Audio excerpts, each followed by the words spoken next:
Submit all. We have more people joining. Good morning, Andy. And that's a long time no see, Andy. Good to see you joining. Thank you very much for joining. Thank you. Pleasure to be here. Thank you. Excellent. Yeah. Okay. It's now 10:30. So welcome everyone to this week's coffee morning. Bryn has very kindly asked to sort of well come on from and join us from Spain off his holidays, which I'm very, very impressed with, Bryn. So thanks for joining from sunny Spain and offering to sort of host or chair this roundtable event.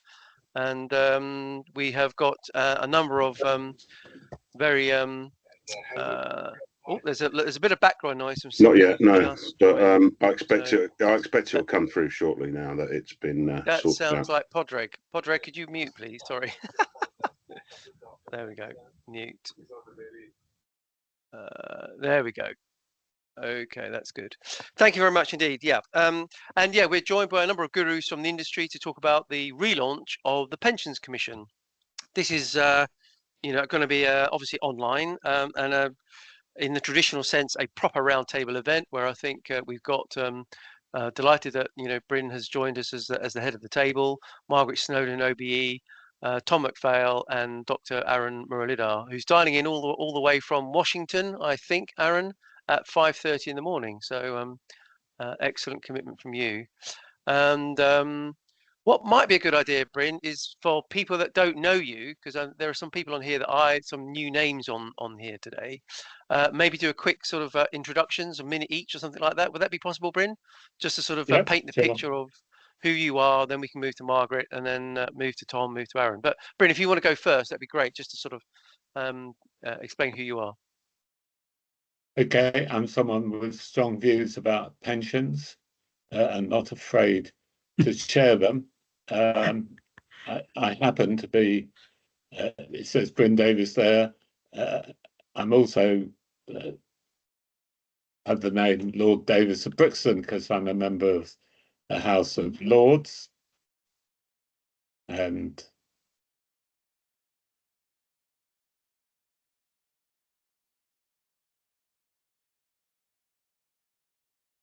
okay, thanks, Bryn.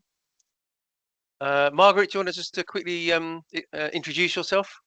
Yeah, Margaret Snowden. I've been in the pensions industry for a long time, have a great deal of interest in pension outcomes and also in the safety of pensions. I'm doing a lot of work on fraud and scams, but also on standards, to make sure that people get what they deserve to get.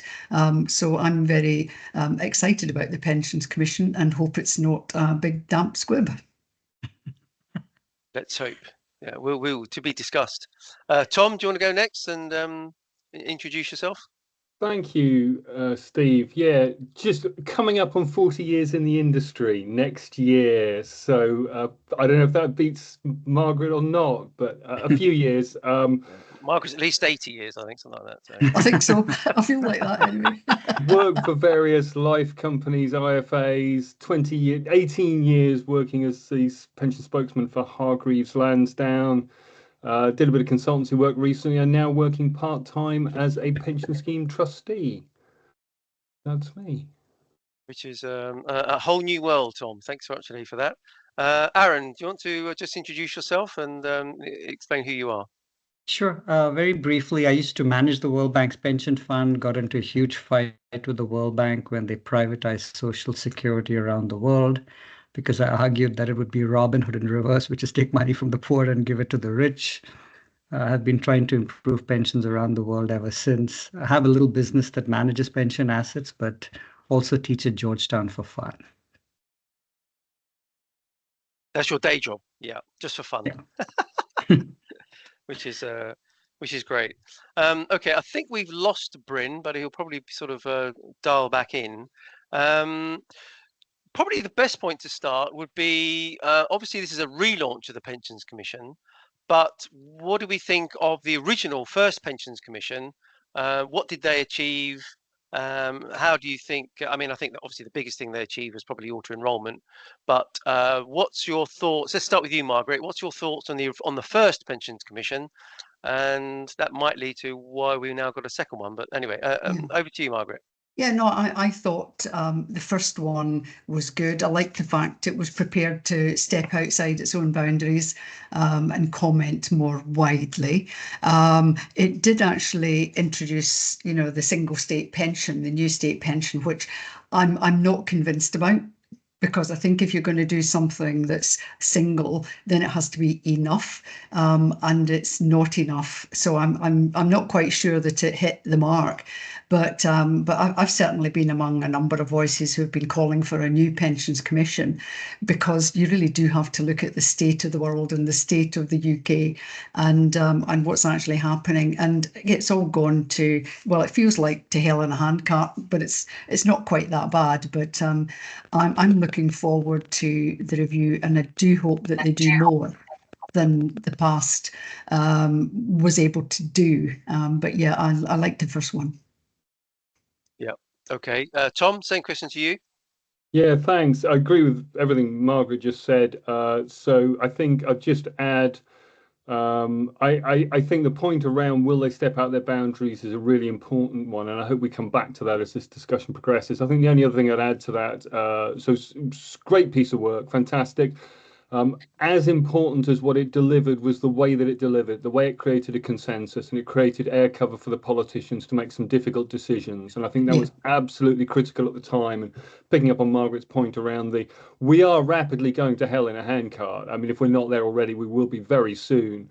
And that, politicians know what the right thing to do is. They don't always know what the right thing to do is and then get re-elected afterwards. Well, a commission can be quite an effective way at giving them the air cover to achieve that. So I think it's hugely valuable from that point as well. Okay, fantastic. Aaron, do you want to just give you obviously had some knowledge of the first pensions commission, which was back in 2002, I guess. But what do you think, Aaron, about the first one?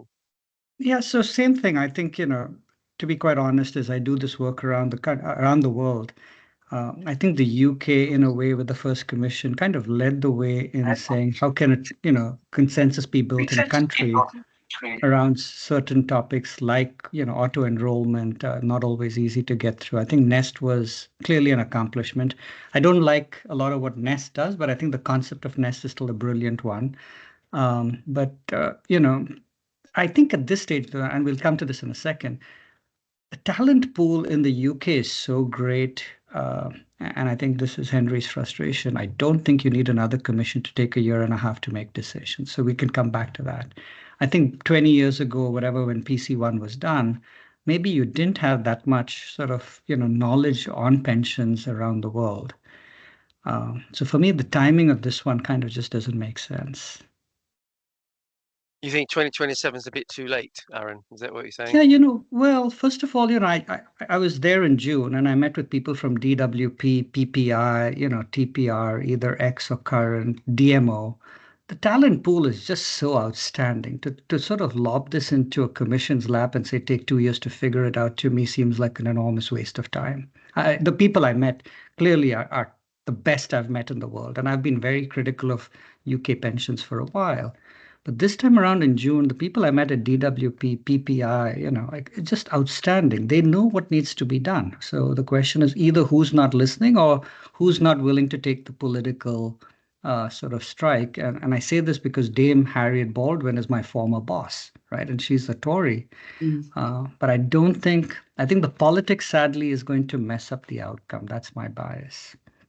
Okay, well, I understand that. And it's very interesting. If probably most of you saw the Liz Kendall release, one of the most sort of interesting paragraphs was 2 decades ago on from the first pension commission, it is time to finish the job. Margaret, turning to you again, do we think that that is a very bold statement to finish the job, and therefore by definition perhaps it didn't quite complete the circle last time? Yeah. And if they do it this time, they've got to do a really, really good job, because we don't want to get this wrong, do we? Yeah. So I think it was quite refreshing, actually, to have a politician say it's obviously not good enough. We obviously didn't do a good enough job. And I know they mean everybody, they don't just mean them. But, this is a golden opportunity, because it is a new government. And, they've so far been quite good at blaming previous regimes for the issues. So they've got very few excuses left. But I agree with Aaron, actually, that, the talent is there. And I think the problem is they do need cover, as Tom said. They need to have somebody to say, well, they said we should do this, and that gives them consent, as well as somebody to blame if it doesn't go wrong. But I think you're right. We all know the problems, but I did think it was refreshing that somebody said we haven't got there yet. There's still work to do. It was interesting to say we haven't finished, because I got the impression until fairly recently that everybody thought it was finished. But refreshing, I think, is the best I could say. yeah. And Tom, you've had a lot of political sort of experience, so to speak, in your day job. I mean, it's an interesting statement to say, finish the job. Yeah, look, What do you think? I'm a lot less glass half empty than Margaret. I think say they finished the job implies that they've made good progress towards getting there. And I think just taking a step back, everything the Pensions Commission recommends and everything that's happened in the last 15 years, simplification of the state pension, the auto enrollment program, fantastic, really good. But I would argue that the reality of where we're at now is we've barely trod water. And I think I've got two really big worries about the Pensions Commission. So one is the economic context, which feels like we're teetering on the edge of a precipice. You look at 30-year bond yields now consistently higher than they were at the time of the mini budget 3 years ago. The cost of borrowing for the UK government is just going up and up. Unemployment rates are going up. Inflation's at 3.6%. We've got the highest tax burden for 60 years. The public sector is growing, but its productivity is shrinking. All the metrics are going in the wrong direction. Debt is around 100% of GDP. The deficit is 4 or 5% of GDP and shows no sign of shrinking. All the lights on the dashboard are flashing red. So the economic context, I think, is deeply alarming. So within the terms of the Commission, I think there are some good things that they can do. And, they've already highlighted things like the inequalities in the pension system, and particularly the self-employed and women. Great, and I've no doubt they will come up with some really sensible proposals on how to close the gender pensions gap, the ethnicity pensions gap. So that's great, right? But it also feels like a Potemkin commission, right? Because they've taken the really big questions off the table, right? Pensions tax relief, £70 billion a year. Well, we'll just park that. You can't look at that. Pension triple lock, £15 billion a year more than originally. It's a huge sum of money. No, you can't look at that. That's off the table. Yeah. Public sector pensions. The biggest inequality in the UK pension system is the disparity between public and private sector pensions, with average contribution rates of around 25% in the public sector, and best part of £50 billion a year going into those public sector schemes. No, that's off the table as well. You can't look at that. I don't know whether they're going to have permission to look at the pensions architecture, but the duplication of work between between TPR and FCA, is just bewildering. We've got two regulators both overseeing the DC pension system. There's a massive level of redundancy built into that. Is that on the table? I don't know. So I would argue that, look, like I said, Potemkin Commission, they're creating the impression of doing hard stuff and asking important questions, whilst pushing all the really big questions to one side. And given the context, the economic context we're in, I've not even mentioned the demographics, to me, this is rearranging the deck chairs territory. So, I mean, they'll come up with some good suggestions, but will it fix the problem? I don't think so. Wow. Okay. Really, really good response, that, Tom. By the way, everybody, if anybody wants to make comments in the chat, please put a comment in the chat. If you want to ask questions, then please put comments or questions in the chat. If you want to raise a hand anytime, in usual pension playpen fashion, raise a hand and I or Henry will bring you in and you can talk to our esteemed guests.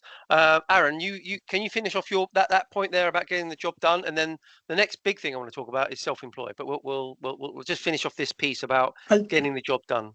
I'll just add a little silver lining to Tom's comment, which is the high yields actually make buying retirement income dirt cheap. In fact, I wrote a piece saying that the biggest gift labor has given the country in 1 year is the fact that retirement income is the cheapest you're ever going to have in a long while, right? So I'd like to look at that as a bit of a positive. The high yields aren't always a negative. And because I happen to know Jessica Pule, who's the head of DMO, one of the things I've suggested to her is all the demand that's drying up for her long-dated gilts, which she's worried about refinancing, is ready to be sucked up if they just issue the right debt to the DC plans, right? So I think there's a solution that can be had. To me, the challenge, though, Steve, is like I said, I met people at DWP, right? You talk about Rob, you talk about Andrew. There's a whole bunch of smart people there who really know what the problem is. I think they have an idea for a solution. And to Henry's comment, the fact that 2 months ago the pensions minister said a commission is la la land and right now it's thrown into your lap, tells me that it's now become a political issue as opposed to solving an economic one. And I think, Tom, where Labour has fumbled a little bit was trying to copy the Aussie model or the Canadian model and buy infrastructure and buy our equities or whatever. That's really kind of getting the pension system to solve the economic problems, which I think is a bad idea, right? And I think that's where I'm a little nervous that this commission may have a bit of a loaded mandate, which is how do we get people to buy more UK equities or pension funds to buy more infrastructure? To be quite honest, the Mansion House thing where you had to sign that you're going to buy 10% of your private assets was the silliest thing I've ever seen, right? It's the job of people who are the boards of these pension funds to look after, their fiduciaries. Their job is not to make sure that the UK economy gets more investment in private assets. So it's easy for people to sign that statement because they don't have to deliver, right? By the time the timeline comes around, the elections have taken place. And so I think the Labour is doing things which to me seems to be, I watched Yes Minister growing up, right? So I've seen this picture before. It just seems kind of strange that it's now in real life and it's happening in real time. I think to Margaret's point, you have a pension problem. You got a lot of pension assets in DC. Henry keeps going on about we need pensions, not pots. We got the self-employed problem. You got adequacy, which they have, sort of not touched on either. Why put it off for 2 years? Don't tell me you can't have things rolled out every couple of months with the talent that you have in the UK. So to me, it seems like a little bit of hand waving, trying to achieve various goals. It's kind of like they're struggling to come up with an idea. And Guy Opperman was actually pretty, astute when we met in December, Steve. And he said, it's hard for politicians to get this over the line. I see that. Mm-hmm. But if there's one thing that Harriet agreed with me when I met her when the Tories were in power, she said, if there's one topic that can be bipartisan, it is pensions, right? And so I can't see why they couldn't get somebody bipartisan to say, hey, let's figure this out in the next 3 months as opposed to the next 2 years. That would be my bias. Yeah, no, I get that. We're just bringing Bryn back in now, who dropped out for a while. Hi, Bryn. Good to see you.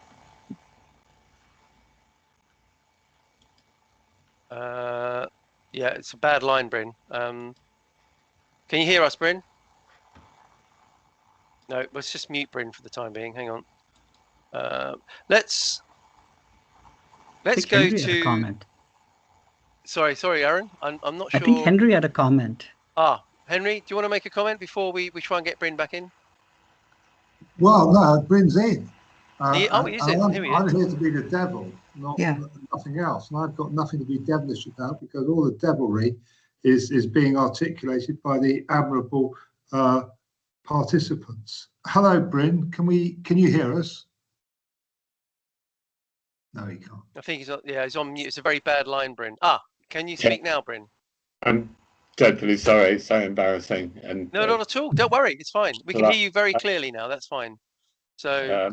And I'm sorry. I assume you continue the meeting, and I'm sorry. We have. Everyone. Just to bring you up to speed, we wanted your opinion on the first commission and the statement it's time to finish the job. So what are your thoughts about the first commission and that the fact that the second commission, it's time to finish the job? What are your thoughts on that, Bryn?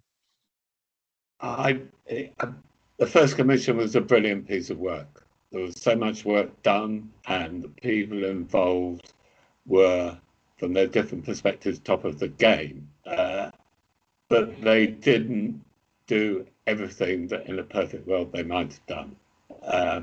And most obviously, the issue of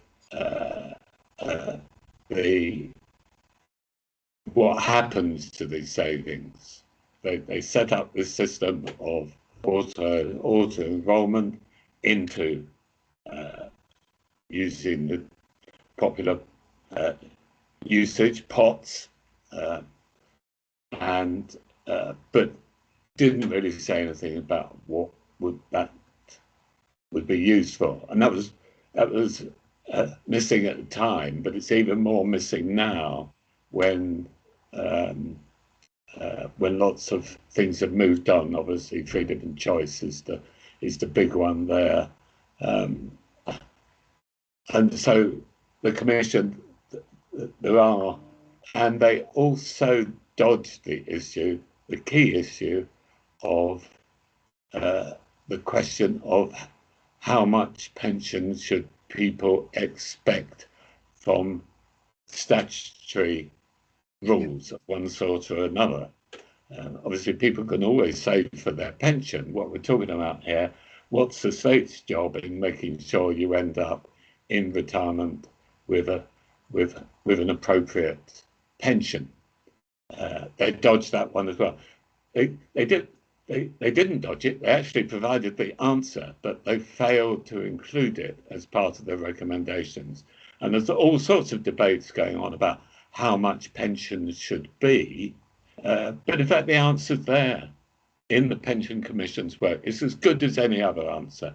There's hundreds of ways that you could arrive at a conclusion as to what this state mandated stroke encouraged level of pension should be. But my view is that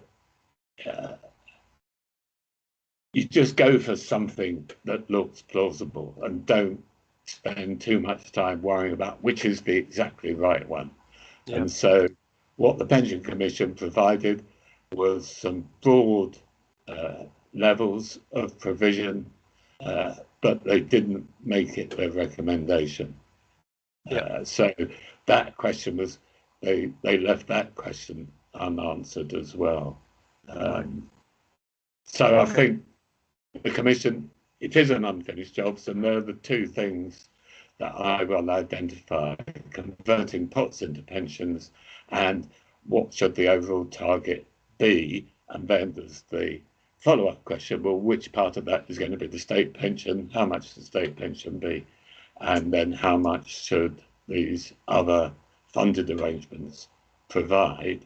And that's effectively, if you read the terms of reference of the new commission, then that's what they've been asked to do. Yeah, they have, absolutely. Before we move on to the self-employed, thanks for that, Bryn. We're going to mute you, Bryn, because it's quite a crackly bad line. And then if you want to speak, we can unmute you. Andy, you've got a hand raised. You just want to quickly ask, and then we'll move fundamentally onto the self-employed, because that's one of the big things I want to talk about. But Andy, go on. Thank you. I'll be as succinct as possible. I think this is an opportunity for a collective voice in the pensions industry to come together to celebrate the fact that the commission's happening, but to also point out some of the real world challenges, the sorts of things that Tom was speaking about earlier, the sorts of things that Margaret was touching on as well. I think one of the reasons we're in the mess we're in is because the sector has been quite fragmented, but I think it would be quite easy for Pension Playpen to take the lead, organise an open letter, build consensus in the process, turn it into a consultative exercise. Folks like us would then have the opportunity to show our support for that open letter by becoming co-signatories to it, and basically challenge the Commission to be as ambitious and as far-reaching as it can be, but also demonstrating our unequivocal support for the endeavours to make the pensions world a better place. And I really think Pension Playpen, for a long list of reasons, is the single best entity to take the lead on such a letter. Thank you. Okay, Neil, thanks for that. We will take that on board, definitely. Some stats that probably most of you are aware of, though. We're talking about the fact that half of the working age population are currently not saving into pensions. Is a stat that the Liz Kendall announcement made. Obviously, the self-employed are very much part of that group, of that cohort. Yeah, I mean, I think the biggest thing I want to talk about is, let's go to Margaret first, I think, is, okay, so to finish the job, Margaret, how the hell are we going to help the self-employed? Because we're now a long way down the road and they are way behind. So yeah, I mean, what we don't know about the self-employed is what else they're doing. You know, they're not saving into, you know, a regular pension fund, and I'm sure that's because they prefer to keep the profits, but they're subject to tax on profits as well. So it is a mystery that 80% of self-employed don't save into a pension, but equally, you know, they need to be able to provide for themselves in retirement, or they're going to fall in the state.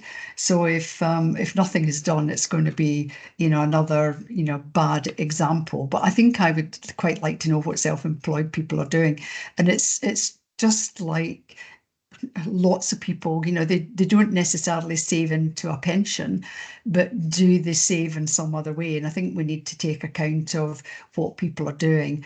But you know, self-employed people often have a very hard time, you know, trying to make ends meet. It's not the easiest thing in the world to be self-employed, particularly if there isn't enough investment in, you know, businesses, etc. So I think it's awful that the statistic says 80% of self-employed don't provide for a pension, but I'm not quite sure how true that in itself. But we need to look at it, because it's totally unfair on society if they somehow feel as if they're let off the hook. But there are a couple of other sort of elephants in the room, I think, that we possibly need to think about. And all I hear is a push to get people to pay more into a pension, which I tend to agree with. You know, the more you save, the more you're going to have later on, but only if where you put the money is a good destination. You know, you put it into a house, you know, there's an expectation that you'll get a good return. Well, today you won't. There's an expectation that if you put it into a pension, it will somehow give you a living wage in retirement. But you just need to look at, you know, some of the data that shows the huge range in outcomes among even just the normal everyday pension providers. You know, default funds can return 110% down to 30%. You know, why is there so much variation in that? And I would like to know the answer to that. okay. But I think the other thing we do need to think about, and it's for the self-employed as well, is that there is such low real wage growth.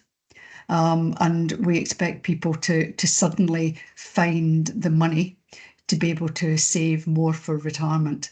And, you know, if you're living hand to mouth and in a food bank, you're not going to be able to save a great deal into a pension. So I think we need to be in the real world, and that's for self-employed as well as low paid.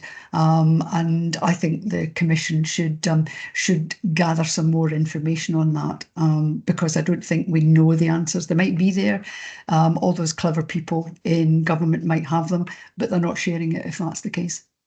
So what you're saying is you get some quality data and survey 500, 5,000, 10,000 self-employed people and try and get some quality data as to what do they need, what do they want, how could it work for them? Yeah. Well, I think it would be difficult to well, not impossible, but difficult to say to self-employed people, you now have to pay 8% of your earnings, whatever they happen to be, and how you define that, I'm not quite sure, into a pension when they might have something else that's perfectly adequate.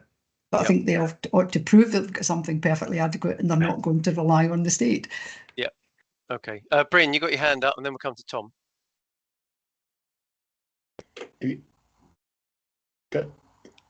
Self-employed is not an issue that I've ever paid a lot of attention to, but I think there's an important aspect that tends to get ignored, is that not all self-employed people are the same.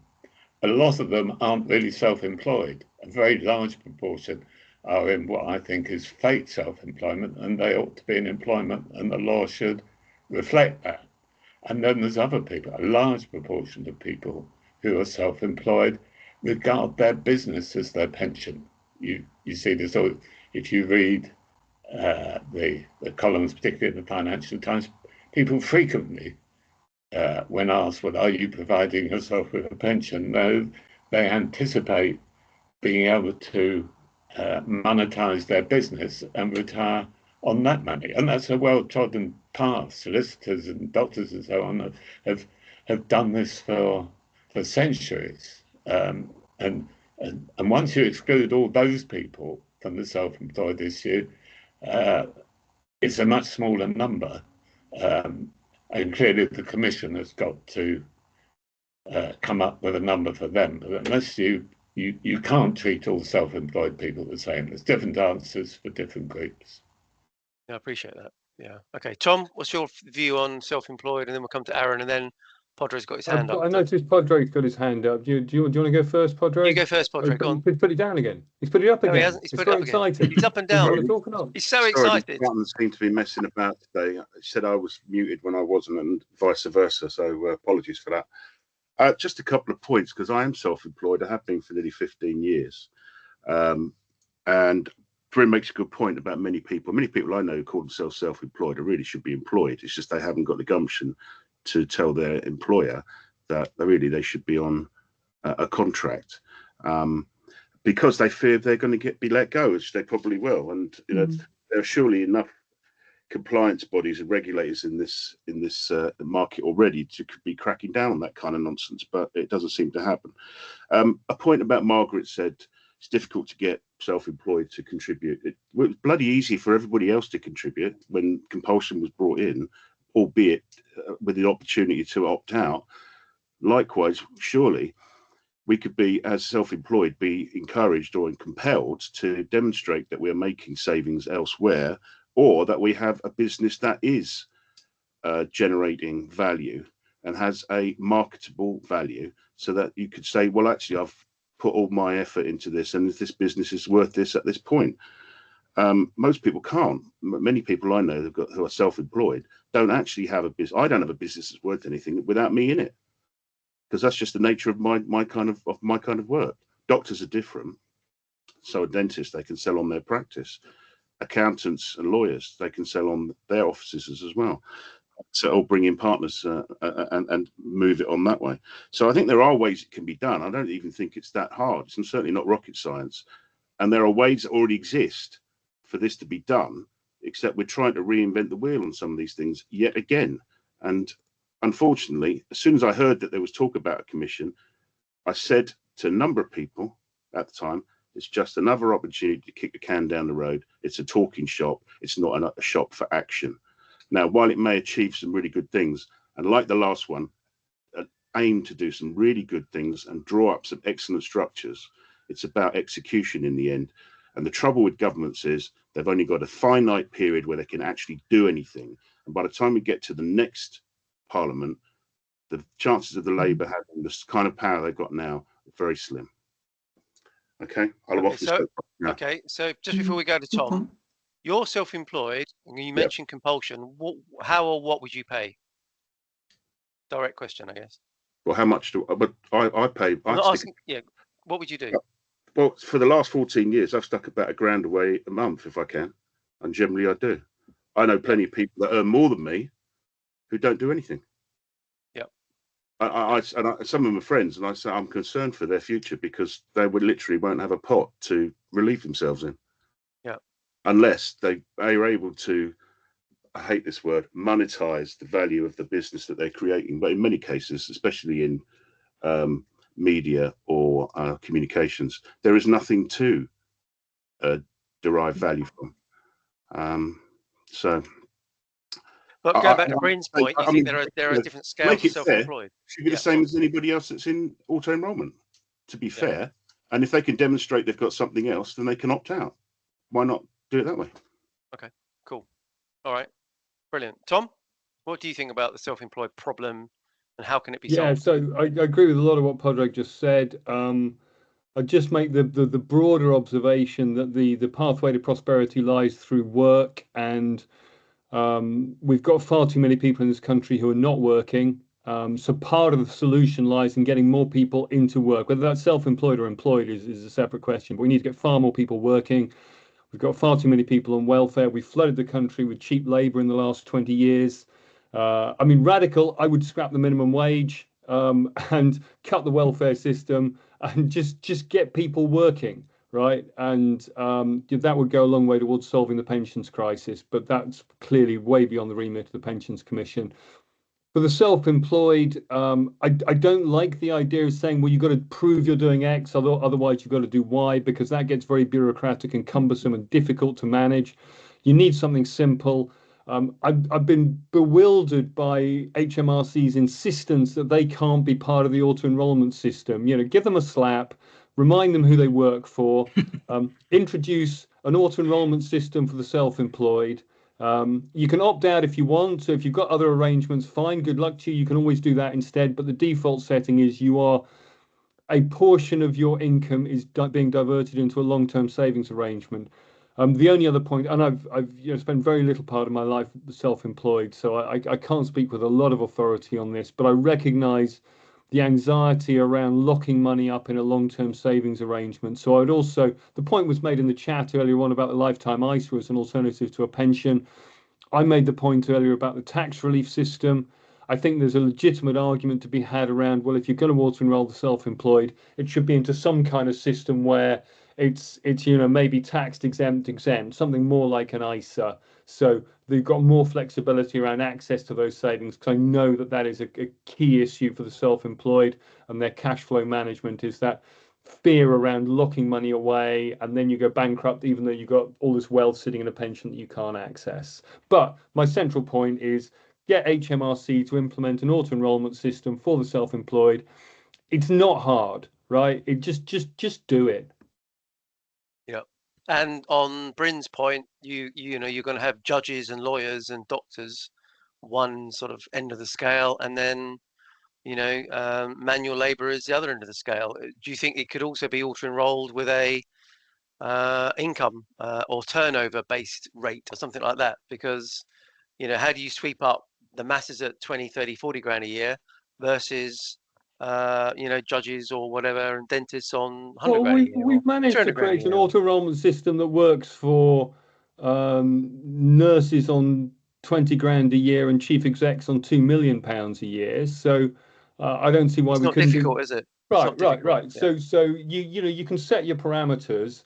You set it based on the self-assessment tax return. That's your declared income. Right. We're going to divert a portion of that into a pension arrangement. That is what is going to happen. And I recognise, there's detail there that we need to be worked through, but it is all doable.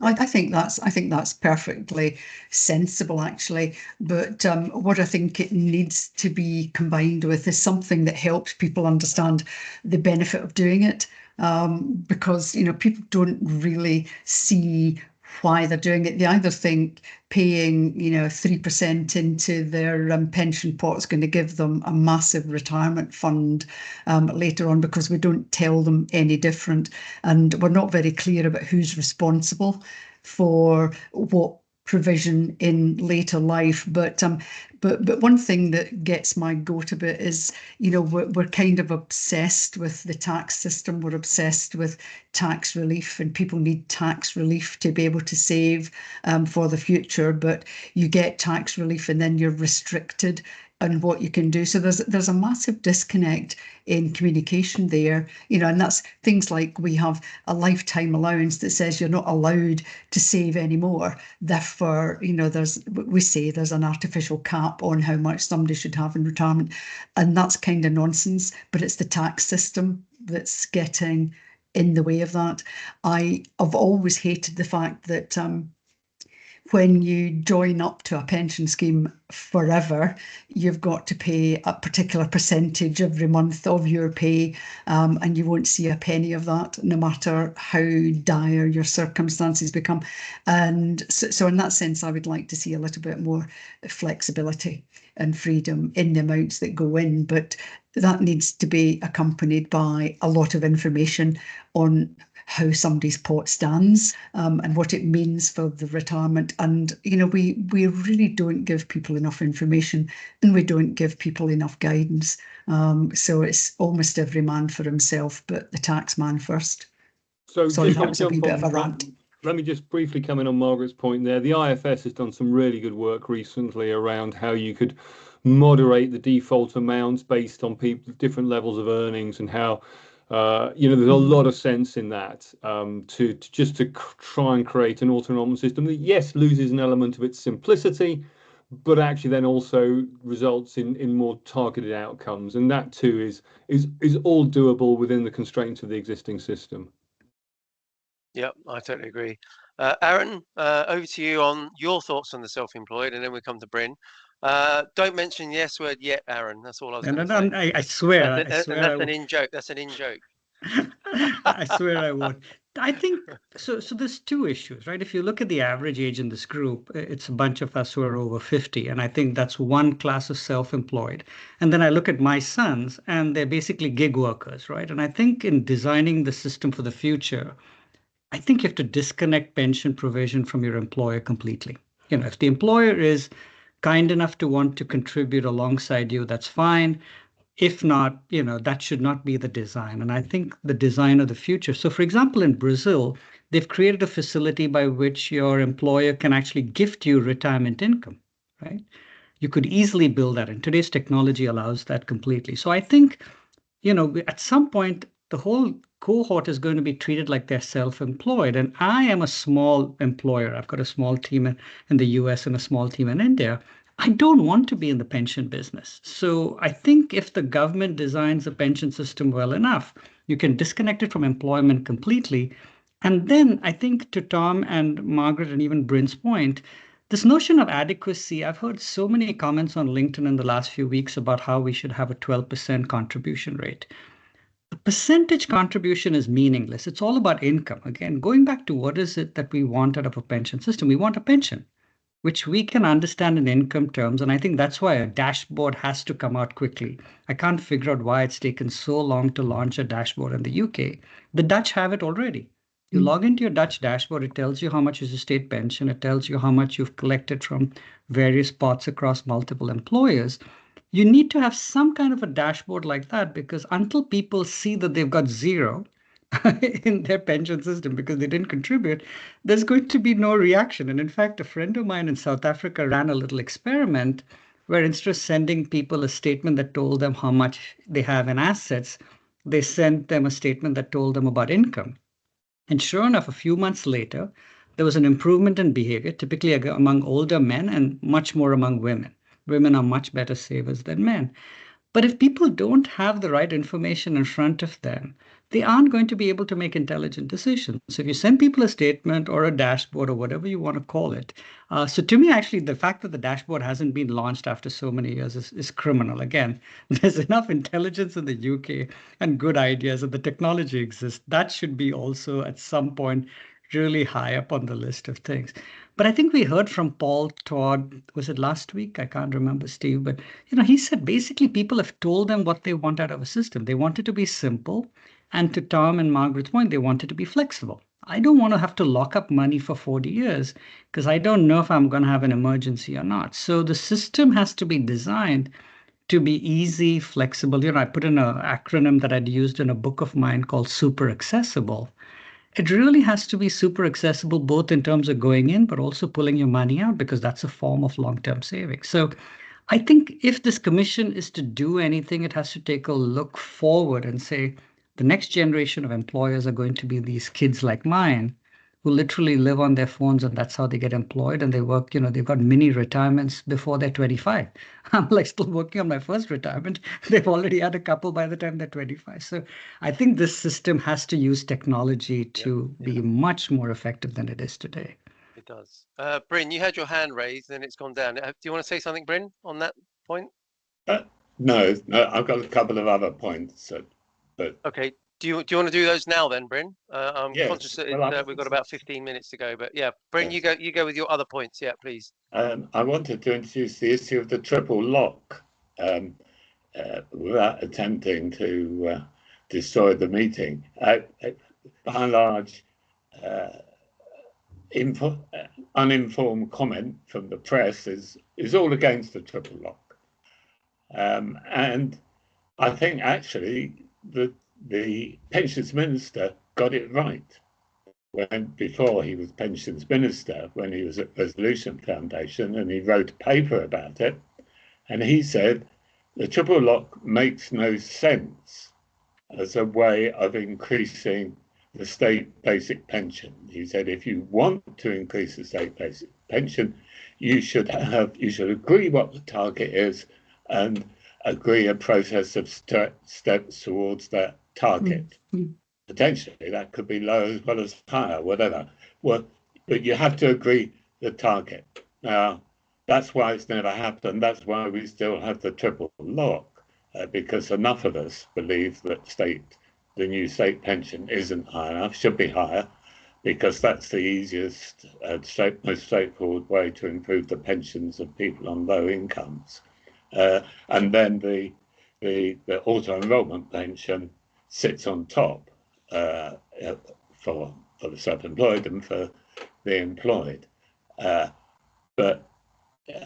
And so I think that sort of is an answer to Henry's point of what happened to the pensions minister. I've got no insight into the pensions minister's thinking, so this is just a wild guess. But firstly, he knows the subject, unlike any previous pension minister. I think probably knows it better than Steve Webb. He absolutely knows the whole thing. I don't agree with everything, but he knows the subject. And he suddenly realized, well, here's his chance to leave his name on an important social reform and dismiss it, and through the Pensions Commission. He's not going to achieve it through the Pensions Bill. It's not groundbreaking, the Pensions Bill. I agree with Henry, it's important that it tries to ensure that the existing system provides better benefits, a laudable objective, but it's not groundbreaking. Groundbreaking is a new framework for the pension system, state and private.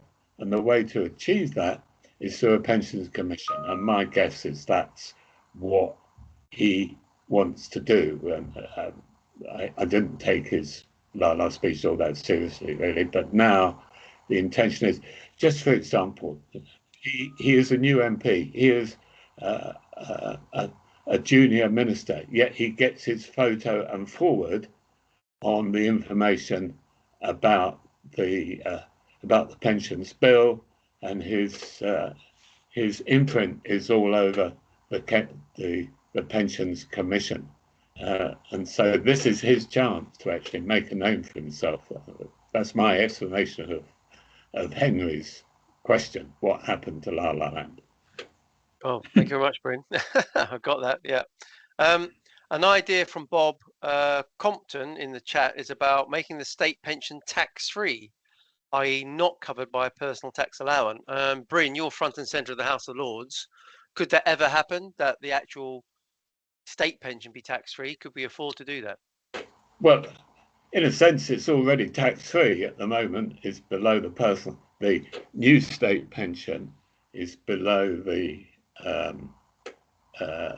personal allowance. And so anyone who only gets a new state pension is not part of the tax system. I'm against making it tax-free.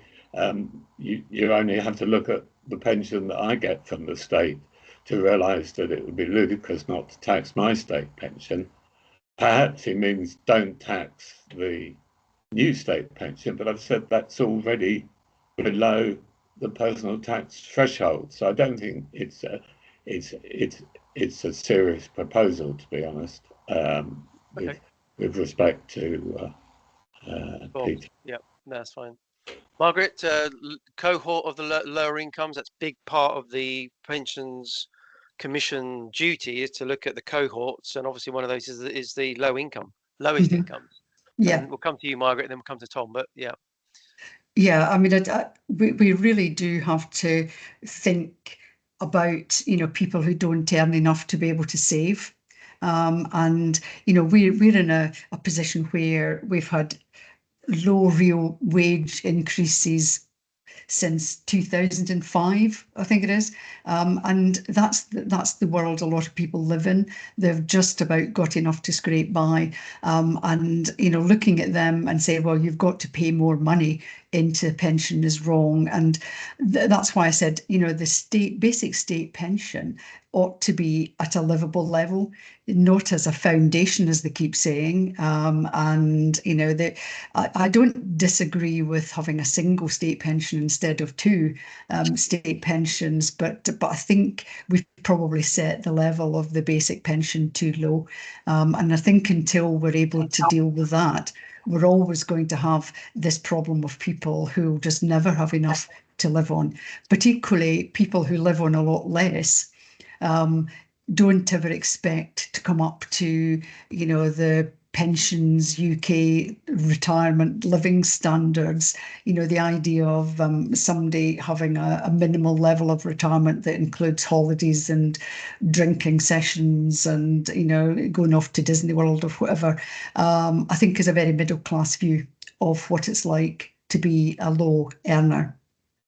So I would agree that something has to be flexible enough to deal with the low earner community, although we also have to remember that low earners are often multiple low earners, and the gig economy that Aaron mentioned, there's a lot of people have 2 or 3 jobs, so I think we need to be able to deal with real life and real people, but people who don't earn a lot can't afford to pay more.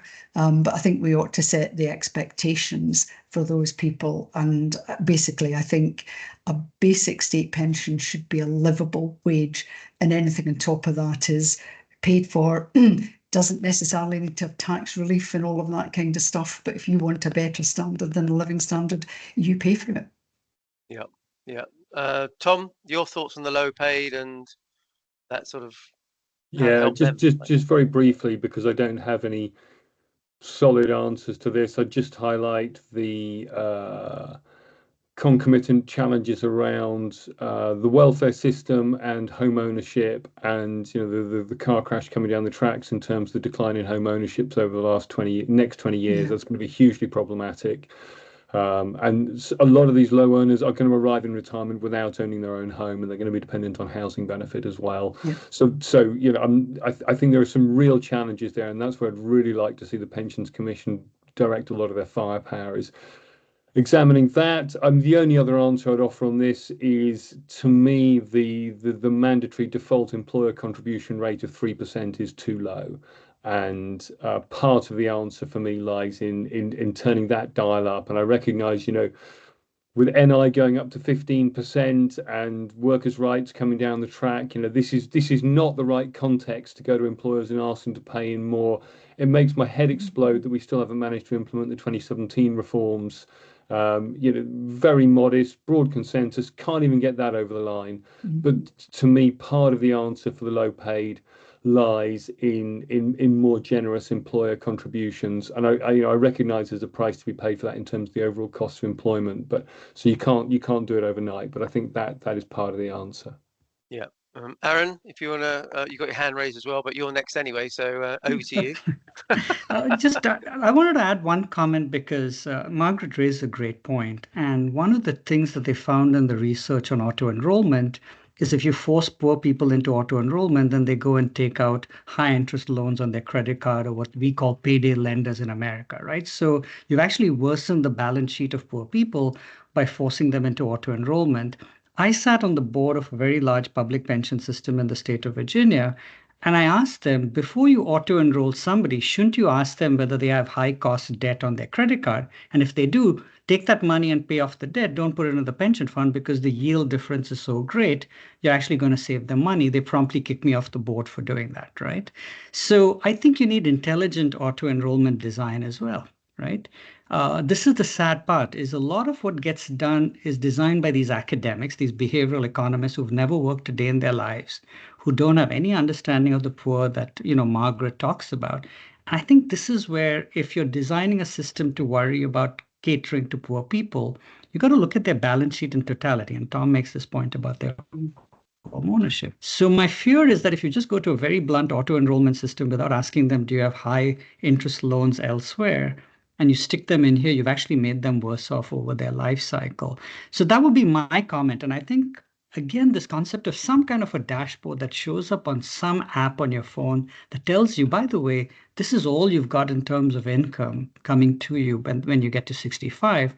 To Margaret's comment, I think the poor can save. In fact, I was talking to people at the World Bank who deal with the poorest of the poor. Mm-hmm. And when they get a welfare check of $10, even in Africa, they actually manage to save $1.50, right? So interest, and it's typically the women who do the saving, not the men. The men will drink it or gamble it away. But you can design these systems intelligently with today's technology to give people information to realize that there's a train wreck coming if they don't manage to save. And I think, yeah, there are going to be some people, Margaret, to your comment, who just cannot save, right? They're barely making ends meet. But by and large, if people are given the information that they have nothing coming up, they will make an attempt, and give them an alternative which is liquid so that they're not stuck in it for 40 years, which threatens them in terms of their life security as well, right? So that's my comment. Okay. We've got about 5 minutes to go. So we'll start with Bryn, who's obviously chair of the table. Bryn, what would you like to see from the Pensions Commission? What would you like to see them achieve? And what would you like to see them change? 2 questions. Firstly to you, Bryn. What can they achieve and what can change? Well, a report within the timescale set, 27, so we can get pensions bill into Parliament by 28, which is when I might still be a member. I'm prospectively out of Parliament at the end of the recess because of the age rule, potential age rule. So I want a proper discussion is really what I want. And I think there are issues here that do need to be discussed, principally how people end up with adequate pensions and what's the role of the state pension in achieving that.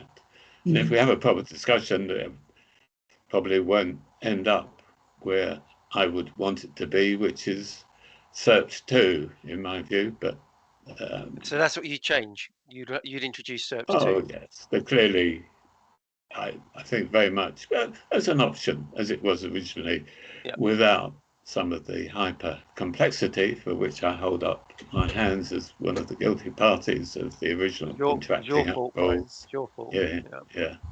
So that's what I want to see, a proper discussion. I think there are issues here that need to be discussed, and the Commission is the good focus for undertaking that discussion. Okay. Margaret, same question to you. What would you like the Pensions Commission to achieve and what do you think they can change?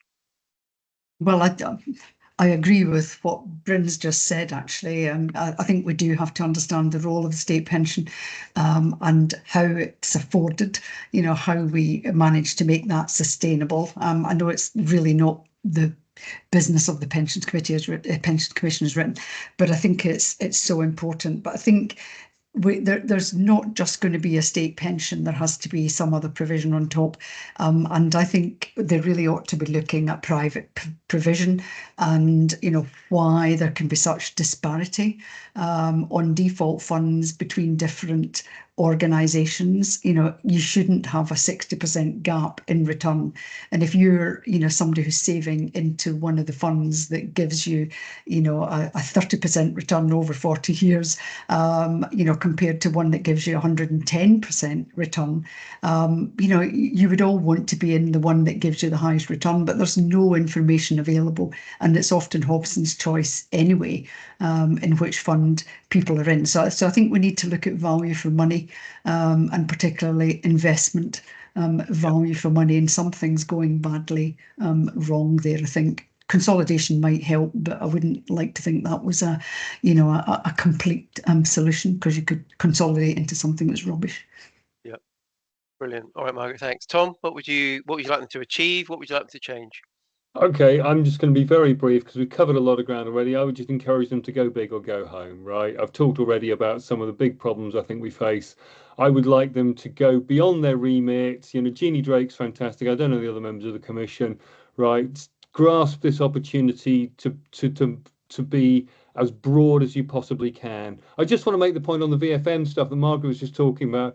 I don't understand why we have to have both VFM and a size requirement for pension schemes, because if you get the VFM thing right, then in theory, a small pension scheme could deliver, right? So the whole 20 billion thing, I think, is idiotic. But that's kind of going off at a bit of a tangent. I've noticed Podrake's had his hand up for ages. Do we want to go to him before we finish? I don't know. Podrake, are you still there, or? No, it's just my system playing about. Sorry, I'll click it off again. Thank you. I was just really looking forward to some really insightful contribution at the end from Podrake. Podrake, give us You're asking the wrong man, Tom, as you well know. Oh, there you go. All right, he's muted himself, Tom, so that gives you a message, doesn't it? So there you go. Aaron, over to you. What would you like them to achieve, and what would you like them to change? So I'm going to give you a 7 bullet point answer, and it's good to spell out an acronym that you like. It's got to be simple, low expenses, liquid, flexible, income focused, covers ethnicity, and self-employed. What does that give you, Steve? Selfies. I knew you were going to say that. So I've won the bet. I've won the bet. Well done. You got it in, Aaron. Well done. I held it to the last minute. Oh, excellent. Oh, well, he's in. He's in. There you go. But for those of you who don't know what selfies are, this is, I mean, Aaron, listen, 1 minute, just explain to the people that don't know what a selfie is. It's a 20-year long-term bond that gives you an income, basically, isn't it? So yeah, but over a 20-year period, price. Yeah, basically it's a bond that doesn't pay you anything till you're 65, and then 10 quid real per year for 20 years. So that, to Margaret's point, if you have low income people or people with no financial sort of sophistication, if their goal is 20,000 quid in addition to the state pension, I just have to buy 2,000 of these bonds, right? That's basically how you dumb down the math for financially unsophisticated people as well. It's worked brilliantly in Brazil. You can buy it in slices of 1 quid at a time off your phone. They're available on gift cards. It's just insane that the UK can't do that. Yeah. Okay, I get that. And interesting, finally, if you mentioned Paul Todd at Nest, that was a little bit Nest-like when he presented the options for post-retirement in Nest. So you're barking up the right tree, Aaron, I think, definitely. Well, it's now 11:32. Thanks to everybody. Bryn, do you want to do closing remarks as the chairman of the round table, or no? No, it's time to go and get San Miguel. Bryn, thanks for dialing in. I just apologise for no, technical not at all. But okay.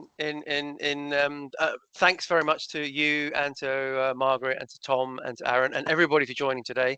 I hope you've enjoyed today's session. It's been amazingly good session. It's we just hope for change, and it's just a shame it's a couple of years away.